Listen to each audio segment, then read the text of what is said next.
하나님 말씀은 이사야서 6장입니다.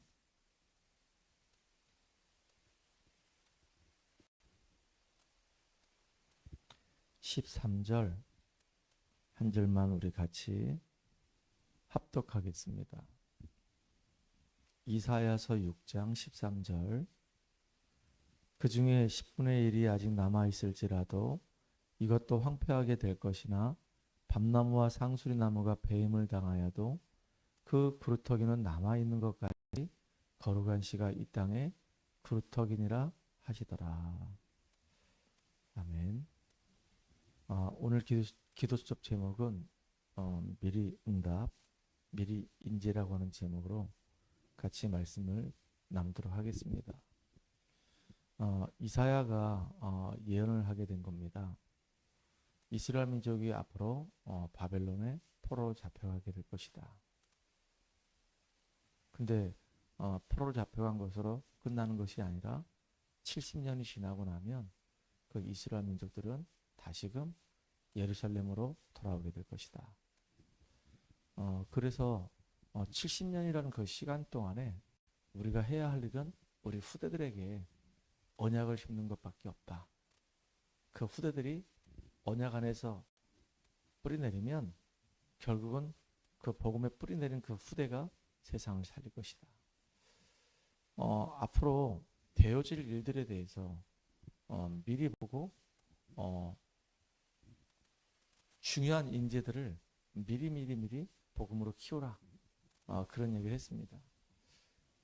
이 말씀을 좀 이렇게 묵상하면서 어떤 게 생각이 났냐면, 하나님이 아브람 부르실 때, 갈대아 우르에서 아브람 부르실 때 하나님이 아브람을 통해서 하실 일들에 대해서 미리 얘기해 버렸어요. 네 본토 친척 아비 집을 떠나서 내가 지시할 땅으로 가라. 너는 복이 될 것이다. 내가 너를 창대케 할 것이다. 너로 말미암아 모든 족속이 복을 받게 할 것이다. 아브람 부르자마자 아직 가나안 땅 가지도 않았는데, 그 갈대아 우르에서 아직 출발도 안 했는데 하나님이 아브람에게 미리 응답받을 축복에 대해서 이야기하시는 겁니다. 또 어제 수요예배 때도 말씀드렸지만 요셉에게도 하나님이 미리 축복할 것에 대해서 이야기하는 겁니다. 해와 달과 열한들이 내게 절하더이다. 아직 애굽도 안 갔는데 하나님은 요셉을 통해서 세계복음화 이루시겠다고 미리 말씀하셨어요. 그리고 또 중요한 것은 하나님께서 아브라함에게 또 뭐라 말씀하셨냐면은 내가 하는 일에 대해서 너에게 알려주지 않겠노냐라고 얘기했어요. 그러니까 하나님은 복음 가진 이 전도자들을 중심으로 해서 하나님이 하시려고 하는 이 계획들을 하나씩 미리 보고 인도에 가신단 말이에요. 참 이거는 너무너무 중요한 거예요. 예수님도 제자들과 함께 하시면서 앞으로 이제 일어날 일들에 대해서 미리미리 다 이야기하셨어요. 하나님도 예수님이 이 땅에 오셔서 죽으시고 부활할 것을 다 예언하셨어요. 미리미리.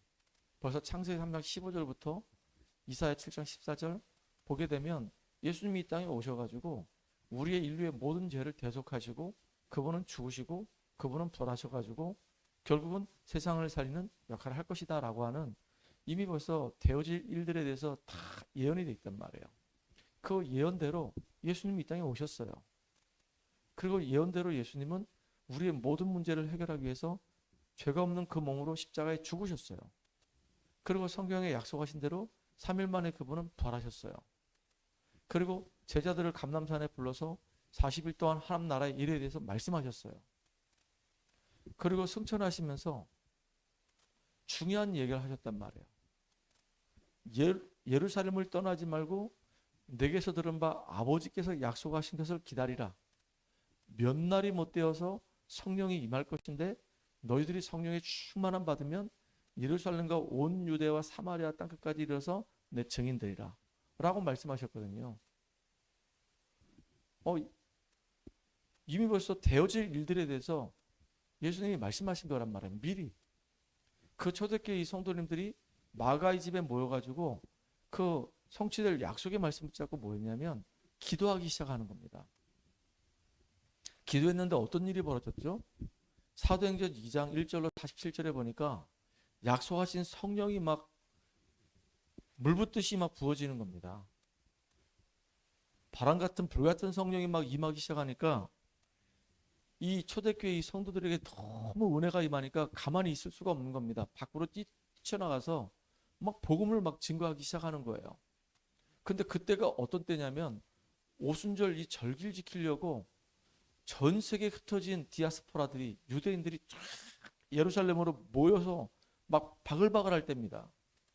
그러니까 참 하나님의 이 시간표 이 타이밍이 너무너무 절묘한 거죠. 그러니까 모이는 사람들과 함께 은혜 받아서 막 복음을 전하는 사람과 이게 막 스파크가 일어나서 대폭발이 일어난 거예요. 베드로가 복음 전했는데 그날의 제자의 수만 3,000명이 일어나는 일들이 막 벌어지는 겁니다. 막 구석구석마다 계속 말씀 운동이 막 일어나는 거예요. 은혜 받은 사람이 막 얼마나 많은지 막 현장이 막 다 바뀌어져 가는 역사가 일어난 거란 말이에요. 이렇게 하나님의 말씀이 이제는 흥황해가지고 그대로 말씀 그대로 예루살렘에부터 시작된 말씀이 유다로 사마리아로 땅끝으로 저 로마까지 쫙 복음이 그대로 언약이 성취되면서 증거되는 겁니다. 하나님 말씀은 변함이 없어요. 그대로 이루어지게 되어 있습니다. 오늘 중요한 말씀 하셨는데 분명히 하나님 말씀이 하나님의 이 언약이 이루어지기 때문에 우리에게 요구하는 게 뭐냐면 앞으로 이 미래와 전 세계 살릴 우리 후대들 언약 심어주고 중요한 인재들을 양성해라. 그 인재들에게 복음 심어서 곳곳마다 하나님 나라가 이루어지도록 그렇게 만들어라. 저는요 이걸 진짜 가슴에 품고 뭐 하기를 원하냐면 우리 교회가 성장을 하고 정말로 우리 원주와 이 강원도와 전 세계 237 저 5천 종족 바라보면서 우리 후대들에게 정말로 언약을 제대로 심어줄 수 있는 RUTC의 축복을 정말로 누려야 되겠구나. 그거를요 가슴에 언약적인 한을 가지고 지금도 기도하고 있어요. 우리 후대들에게 정말로 제대로 언약이 안 들어가면 미래는 소망이 없어요. 그러니까 우리 후대들이 영적인 싸움이 기능 싸움이 문화 싸움이 되도록 그 후대들을 키울 수 있는 그 장이 우리에게 필요한 겁니다. 지금 우리가 할 수 있는 거는 이제 금토일 시대 계속 우리가 인도받아 가려고 기도하고 있잖아요. 금요일 날 이제 금요 기도회로 우리가 모여서 같이 기도하고 같이 말씀 받고 은혜 받으면서 토요일 날은 토요 모임을 통해서 우리가 메시지 4개를 듣잖아요. 산업선교, 그 다음 랩넌트, 핵심, 흩어진 제자들. 이 메시지를 듣고 그 메시지를 묵상하고 성경을 읽고 같이 포럼하고 이제 주일날을 우리가 준비하면서 주일날은 또 이제 한 주 동안 살아갈 동안에 우리가 응답받을 성취될 메시지를 또 붙잡는 그 시간이에요. 별거 아닌 것처럼 보여도 이 금요일부터 시작해가지고 토요일, 일요일 계속 우리가 말씀의 흐름 속에 예배의 흐름 속에 이 은혜의 흐름 속에 있으면서 복음이 각인 뿌리 체질되게 하는 것은 너무너무 중요한 겁니다. 그러면서 우리가 미래를 준비하는 거란 말이에요. 진짜 237과 저 5천 종족 살리지 아니하고는 이 땅에는 소망이 없다니까요. 너무너무 중요한 거잖아요. 이 일 때문에 성경에 보니까 시대마다 미래를 준비한 사람도 있었단 말이에요. 누구냐? 요게벳이라고 하는 이 사람은 자기 아들 모세를 앞으로 미래 살릴 영적인 지도자로 기도하면서 키웠던 겁니다. 한나라고 하는 사람이 기도하면서 자기 아들 사무엘을 정말로 성전에 드렸던 거예요. 그 사무엘이 성전 곁 언약궤 옆에서 자라면서 하나님의 음성을 듣고 정말로 시대를 변화시키는 미스바 운동의 주역으로 영적인 지도자로 세워지게 된 거예요. 그러니까 어떤 일이 벌어지죠? 전쟁이 그치고 사무엘이 하는 그 말 한마디가 땅에 떨어진 일이 없도록 그렇게 됐단 말이에요. 또 이새라고 하는 사람은 자기 아들 그 다윗을 언약의 사람으로 키우는 겁니다. 그러니까 이 사무엘이 가서 그 머리에 기름 부어서 넌 앞으로 이스라엘의 왕이 될 것이다. 그 다윗이 왕이 돼서 어떻게 했죠? 전 세계를 완전히 복음화하는 통일왕국을 만드는 응답이 주역이 되고 나중에는 성전 건축하는 준비를 하는 멋있는 임금이 됐어요. 왕 중에 최고의 왕이 된 겁니다. 그러니까 시대가 다 살아나고 흑암 문화가 빛의 문화로 싹 바뀌어지는 거예요. 이렇게 믿음의 사람들이 너무 중요한 일을 했단 말이에요. 또 오바다라고 하는 사람은 당시에 이 아합과 이세벨이 삼선지자들 다 죽이라고 할 때 이 오바다는 뭐였냐? 미래를 바라보고 50명씩 50명씩 100명을 선지생들을 숨어서 자기 자산을 가지고 키웠던 겁니다. 미래를 준비한 거예요. 참 이건 너무너무 중요한 거죠. 이 일을 할 수 있도록 정말로 우리 교회 안에 이 산업인들이 이제 일어나야 되는 겁니다. 전문인들이 일어나서 이분들이 이제 경제의 축복을 가지고 흑암 경제가 정말로 빛의 경제로 바뀌어져서 이분들이 정말로 기도하는 가운데 헌신하는 그 헌신 속에서 우리 후대가 살아나는 그 놀라운 역사가 일어나야 되는 겁니다. 지금 경제가 다 흑암 경제로 다 빠지고 있어요. 너무 안타깝잖아요. 하나님은 정말로 전도자를 위해서 숨은 빛의 경제가 다 예비되어 있단 말이에요. 그 빛의 경제가 회복돼 가지고 그 빛의 경제를 가지고 하나님 나라에 이루는 그 일에 우리는 정말로 가장 가치 있는 그곳에 인생이 들여져야 됩니다. 정말로 우리는 그 축복 누려야 되는 겁니다. 예전에 집중 이야기가 나올 때 어떻게 하면 우리 성도들과 함께 집중을 할까 고민하다가 그 시대의 흐름을 가만히 보니까 벌써 이 불신자들은요 유튜브를 만들어 가지고 완전히 세상 문화를 장악하고 있단 말이에요. 그러면 그래 맞다. 하나님이 이렇게 이 시대에 이런 문화를 우리에게 주신 이유는 유튜브라고 하는 이런 컨텐츠를 주신 이유는 플랫폼을 주신 이유는 그래 사단은 이걸 가지고 세상을 완전히 어지럽게 만들고 있지만은 이거를 이용해서 우리는 복음을 증거하는 도구로 사용하면 되지 않겠냐. 그래서 그때 엄청나게 많은 메시지 자료들을 막 유튜브에 올린 겁니다. 그렇게 올려가지고 그때 당시에 우리 성도들을 전부 다 훈련시켰어요. 매일매일 집중시켰습니다. 아무도 그 생각하고 있지 않을 때 하나님이 한 발 앞서서 그걸 준비하게 만들었던 겁니다. 참 너무너무 감사했죠. 지금 그것이 유튜브상에 메시지가 600개 정도 올라가서 또다시 그걸 가지고 우리 성도들을 훈련시키고 있어요. 기도하고 있는데 요즘 어떤 마음이 드냐면 블로그에다가 메시지를 올려야 되겠다 이런 마음이 들었어요. 그래서 제가 감추인 보아밭이라고 하는 타이틀을 가지고 지금 이제 블로그를 만들었어요. 그리고 제목은 뭐냐? 행복을 찾는 그대들에게, 행복을 찾는 그대에게 해서 지금 15개 나라로 15개 나라 언어로 지금 우리 전 세계에서 가장 많이 사용하는 언어 15개 언어를 가지고 거기다 메시지를 계속 올리고 있습니다. 왜냐하면 앞으로 우리가 다가올 이 시대는요 영적인 문제가 너무 심각해집니다. 왜냐하면 사람들은 전부 다 이제 손 안에 핸드폰 그래가지고요 이제 글을 읽지 않아요. 그러면 이 전두엽이 발달을 해야 되는데 글을 읽지 않게 되면 이 후두엽만 발달합니다. 그럼 어떤 사람이 되냐? 생각하지 않는 사람이 됩니다. 그냥 수동적인 사람이 되는 겁니다. 이 손 안에 있는 이 핸드폰에서 이야기하는 그대로만 그냥 따라가는 사람이 되는 거예요. 창작성이 없는 사람이 되는 겁니다. 참 인간이 인간으로서 역할을 못하는 겁니다. 그냥 수동적인 인간이 되는 거예요. 그러면 나중에 어떤 일이 벌어지냐면 책을 읽어야 됩니다. 글을 읽어야 됩니다. 라고 하는 문화가 막 이슈화 될 겁니다. 그런데 책을 읽으려고 하다 보니까 너무 두꺼워. 너무 시간이 많이 걸려.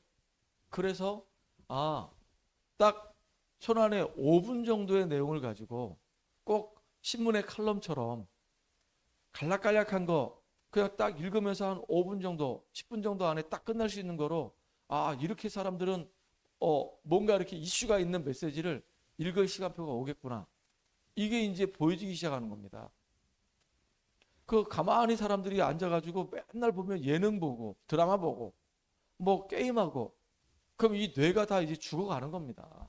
그럼 뇌가 살리려면 뭔가 이렇게 읽으면서 눈으로 보면서 생각을 하면서 상상을 하면서 자기 이 뇌를 깨우칠 수 있는 것은 결국은 간단한 콘텐츠 안에다가 뭔가 이렇게 사람들로 하여금 깊은 생각을 할 수 있는 이런 내용의 글들이 많이 올라와야 되는 겁니다. 지금 불신자들은 바른 생각이라고 하는 그런 것들을 가지고 옛날에 책을 만들었죠. 우리는 그거를 해야 되겠구나 그런 생각이 들었어요. 빛의 경제를 어떻게 회복할까 생각하다가 기도하면서 내가 지금 인도받는 게 있습니다.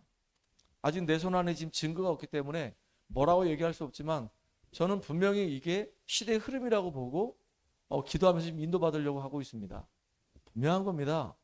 하나님은 정말로 전도자를 중심으로 해서 앞서서 하나님의 일을 이루어 가십니다. 그렇기 때문에 미래를 바라보고 미리미리 준비해야 되는 거구나. 영적인 눈을 뜨고 하나님의 계획을 보고 우리는 앞서가야 되는 겁니다. 바울은 회당운동을 했습니다. 왜냐하면 미리 앞서갔기 때문에. 그래서 남들이 가지 않는 그 회당으로 가서 우리 후대들에게 그리스도의 당위성을 설명하는 거예요. 하나님께서 성경에 약속하신 대로 이 땅에 메시아가 오셨다. 그리스도가 오셨는데 그분이 하신 일이 이런 일인데 그 그리스도가 바로 예수님이시다. 예수님만이 정말로 우리 인생의 모든 문제 해결하신 완벽하신 하나님이시다. 라고 그리스도의 당위성을 얘기했을 뿐만 아니라 예배가 얼마나 중요하며 왜 우리는 기도해야 되며 왜 우리는 미래를 준비해야 되는지에 대해서 진짜 피를 토하고 얘기했습니다. 저자로 가서는 경제를 설명했고요.